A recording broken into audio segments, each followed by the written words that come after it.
Doa minta keberkahan di tempat kita berpijak itu. Nah, itu spirit awalnya. Jadi di Islam tuh nggak ada putus asa.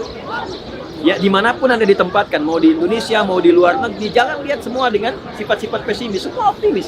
Nggak mungkin Allah tempatkan kita di tempat manapun, baik itu tempat tinggal, pekerjaan, dan sebagainya, kecuali Allah punya tujuan.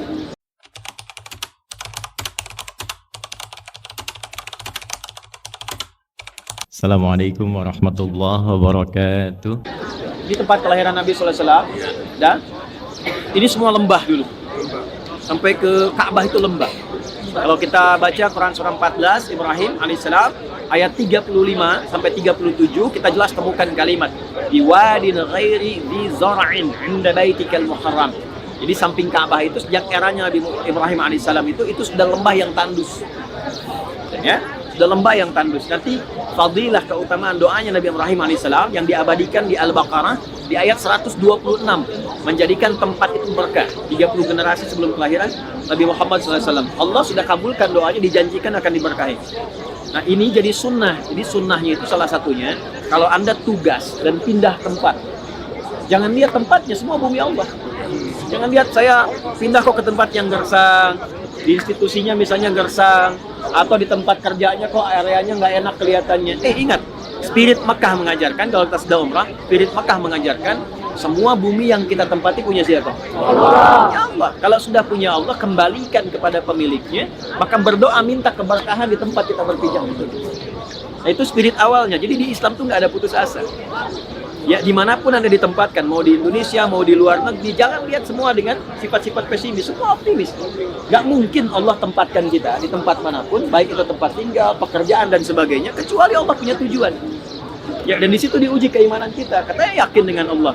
Kenapa ketika ditempatkan pada yang terbaik kita kemudian mengeluh? Itu poinnya. Ya, Nabi Ibrahim itu tempatnya paling tidak ideal. Nabi Ismail paling tidak ideal. Anda bayangkan baru lahir, bayi merah itu dibawa ke tempat tandus yang nggak ada sumber air, ya kan? Tapi keduanya optimis. Begitu optimis, yang paling menarik tuh suaminya kan tinggalkan Sayyidah Hajar itu. Ditinggal dengan anaknya aja. Nah, pesan kedua adalah di peristiwa ini, nanti saya balik ke kehidupan kita kekinian. Pesan keduanya, boleh jadi dalam kehidupan berumah tangga itu akan ada tugas-tugas yang menjadikan keluarga terpisah satu dengan yang lain. Imma itu suami dengan istri, ayah dengan ibu dan anak, atau anak pergi jauh dan sebagainya. Maka apa yang harus dilakukan pertama kali? Pertama kali tarbiyah, saling menguatkan. Ya, saling menguatkan. Lihat komennya Sayyidah Hajar alaihissalam.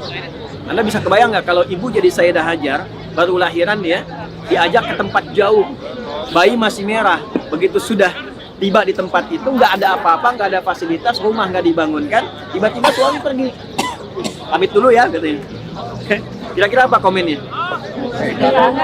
Tega banget, kan? Baik. Ya, lihat kalimatnya, cuma nanya.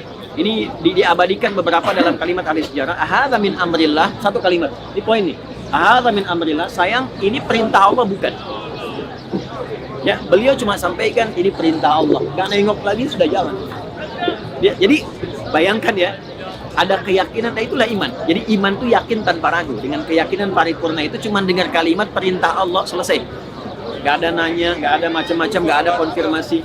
Jadi bawa spirit itu dalam kehidupan kita. Kalau kita menjadikan semua landscape hidup itu sebagai petunjuk dan kadar yang Allah tetapkan, itulah pilar yang keenam, qada dan qadar. Jadi kalau kita merasakan, oh saya Allah tugaskan, apa yang Allah inginkan dari pekerjaan saya, apa yang Allah inginkan dari kehidupan saya, bawa fikirnya, bawa pelajarannya, tarbiyahkan keluarga. Ingatkan, saya kalau berangkat dakwah, saya sampaikan istri saya, kasih tahu anak-anak ya, Buya mengajar. Ya, nanti kalau saya datang, saya sampaikan ke anak-anak, ya, Bunda sudah menemani, Bunda masak, Bunda ini sayang doakan. Jadi semua hidup. Ketika satu pergi, yang lain hidup. Ketika yang lain pergi, yang lain hidup.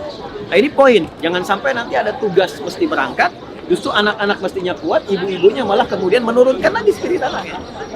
Tidak hidup di dalamnya. Lalu minta kepada Allah diberkahi. Jadi kalau suami tugas, doakan. Jadi boleh. Kadang kan yang suka tidak imbang kan. Jadi kalau suami dinas, yang doakan istri kan, ya kan? Nah, di fikih Quran nggak begitu. Suami juga mendoakan yang di rumah. Jadi yang di rumah mendoakan kelancaran yang berangkat yang sabar mendoakan yang di rumah. Makanya Nabi Ibrahim sebelum berangkat itu beliau berdoa, ya. Wa idz qala Ibrahimu rabbi ja'al hadza baladan amina. Satu, ya Allah berikan ketenangan pada keluargaku. berikan kenyamanan. Ya, warzuqhu, kemudian berikan rizki yang mencukupkan bahkan melimpah supaya tenang, nyaman.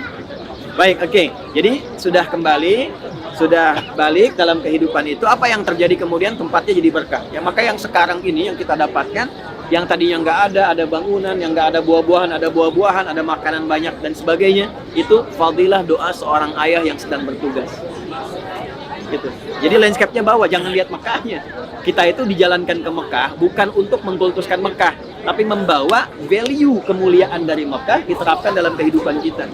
Maka sekali lagi, kalau tugas ditempatkan dimanapun, isi dengan doa, jalani dan yakin sama Allah, itu bagian pertamanya.